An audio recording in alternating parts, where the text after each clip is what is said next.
වැලිගම් ප්‍රාදේශ සභාවේ සභාපතිවරයාට විලිතියලා බොහොම අසාධ්‍ය තත්ත්වෙන් හිටියා. දැන් අපිට ආරංචිලා තියෙනවා එතුමා ජීවිතක්ෂයටපත් වුණා කියලා. මම හිතන්නේ මේ රජය මේ ආරක්ෂාව සම්බන්ධව කියන්න අපි දිගින් දිගටම කිව්වා. මේ ආරක්ෂාව දෙන්න මොකෝ මේ රටේ දේශපාලනඥයින්ට ආරක්ෂාව ගන්න උනේ ජනතා විමුක්ති පෙරමුණේ ක්‍රියාකාරකම් නිසා 88 89. උදේ මාත් മന്ത്രിවරයෙක් විදියට ඉද්දි අපිට ඒ ආරක්ෂාව තිබ්බා. ඒ ඇස්සේ පාර්ලිමේන්තුවේත් බෝම්බ ගැහුවා, එළියදීත් වෙඩි තියලා මැරුවා. අද මං හිතන්නේ ඒ වාතාවරණය නැවත මේ රටේ ඇති වෙලා තියෙනවා. තැන් තැන් වල මනුෂ්‍ය ඝාතන වෙඩි තැබීම් වෙනවා.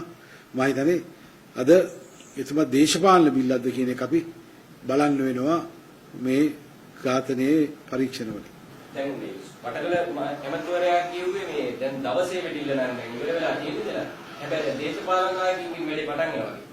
මම හිතනවා දේශපාලන තර්ජනය කරනවා.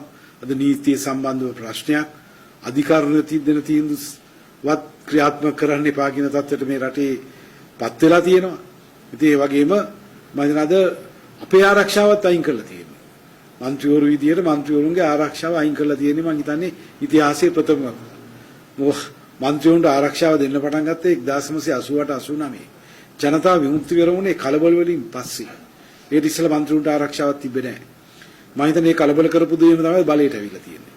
ඉතින් මන්ත්‍රීවරුන්ගේ ආරක්ෂාව නැතුව මම හිතන්නේ මේකෙන් අපිට පේන්නේ මේ රටේ සියලු විපක්ෂ දේශපාලන පක්ෂවල නායකින්ගේ ආරක්ෂාව සම්බන්ධව ප්‍රබල තර්ජනයක් බලපෑමක් තියෙනවා. ඉතින් රජයට අපි කියනවා රජයට ආරක්ෂාව දෙන්නත් බෑ. ආරක්ෂාව දෙන්නෙත් නැහැ. අද මම හිතන්නේ දේශපාලනඥයා බොහොම බරපතල ප්‍රශ්නයකට මුහුණ දීලා තියෙනවා.